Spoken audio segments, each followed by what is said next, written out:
Hey guys, this is Connor Cordova for FightersOnlyMagazine.com here today with Duane Bang Ludwig. Thanks for taking the time. Yes, sir. Of course. Now, Duane, you're fighting Nick Osipczak, but you're fighting him at 170. You fought most of your career at lightweight, but you look really good. You look fast. You look strong. How are you feeling? I'm actually feeling good. You know, I'm able to focus on my training and actually getting better rather than just focusing on losing weight. So I think fighting at lightweight for so long has actually held me back, because all my focus has been on losing weight and just burning calories and actually getting better.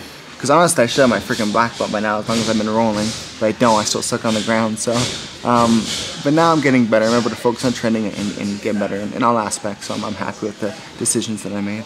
Nice. So you have just so much experience in the sport, way more than Nick does. Do you think that you having all this background is going to play a difference in this fight?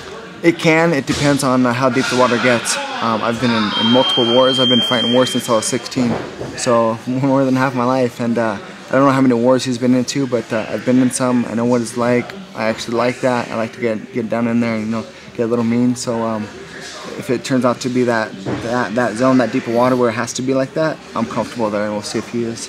Nice. And you were, I mean, you, like you said, you've been fighting forever. I mean, you had your first professional fight in 2000. That was 10 years ago, and you've been fighting since you were a teenager. What was that like? I mean, there's no difference, you know. Just the same mindset, you know, because I feel I'm a little better technically and in better shape and stuff. But it's just the mindset ever since I had when I was a little kid. I always just liked fighting, so it's just the way I was wired, I guess. Thank you, God. Were you the bully, or were you the guy who always beat up the bully?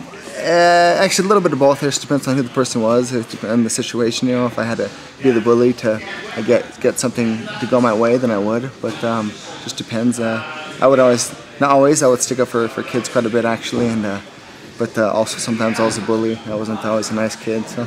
Now, when Boss Rutan was in your corner, did he ever like go nuts? Did he have like codes and those weird sounds that he makes all the time? Like he's like whoop whoop beep beep, or is like, oh, that means jab? Or no, he and we speak the same language, you know. And actually sometimes he would just be thinking of a combination during my fight, and I would actually do it. It's almost kind of ESP coaching, which is kind of cool. I didn't know this. I was just doing combinations. I don't know why they came to me, but I guess Boss was sending the messages. So that was always kind of cool when he said that. But you know, the beep beep beep and with Boss, I don't remember hearing him say any of those things, but maybe. I think that's the key to doing the ESP thing. Yeah, maybe that was it. Beep boops, and then it translates into the combination. Yeah, could be. That's the secret. Now everybody knows. Sorry, no, Boss. You can't learn that language. When you fought Darren Elkins, it was incredible to me.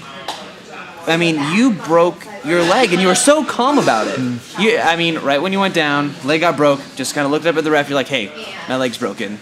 And later that night, I'm like, oh man, I should go see Bang in the hospital, and I see somebody's like, oh no, Duane's at Brothers Barbecue. Those are brothers. And so I see him there, eating with a cast up to his groin. Do you even feel pain like normal people? I don't know. I don't know what other people feel, but I'm pretty tough, I feel. And something happens, and I just accept it for what it is and just move on. I don't sit and cry about it. So it doesn't change the outcome of the situation. So I just handle my business in every aspect and go forward. Are ribs the best medicine?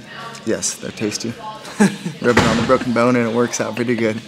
So you KO Jonathan Goulet in, like, by my reckoning, 4 seconds. Now Todd Duffy has the official record, but I think we should fight for this. I think we should start a 1,000,000-man march, or at least like a Facebook group. I don't know. What do you think? That'll work. And there's nothing on Todd. It was just the Athletic Commission of Nevada had a mishap with the timing. But I did knock out Jonathan Goulet on the 4-second mark of the fight, and then the ref called it like 2 or 3 seconds after that, and then they called it 11 seconds. I don't know why. But I'm not too boastful as a person, but I would definitely like to have that record, because that's you know, that's a pretty famous thing. It'd be nice to be known for that, you know, like kids later on, just marketing and stuff would be nice. But maybe I'll write Dana a letter and ask him for it. Please, can I have the 4-second knockout? That'd be nice to have. Now, you've trained some fantastic fighters now, like Tyler Toner, Donald Cerrone, Leonard Garcia, of course, myself. Yes, sir. What do you think is the most important thing that you've imparted to your fighters, besides, you know, the constant advice that you always give me, which is just get your hands up, fucker? I listen to the fighter. I try to have them do what's in their natural capability. I don't try to have them do what I want to teach them. I try to find out who they are and what works best for them. I think that helps out the individual fighter. I think that's what a good coach does. Whether I'm a good coach or not, I don't know, but I just try to listen to the fighter and teach them things that are going to work for their style, and I think that's the key. Well, in my opinion, great coach. Thank you, sir. He's the man. I try. Thanks, sir. Thanks a lot, Coach. Thank you. I'm Connor. Keep the faith.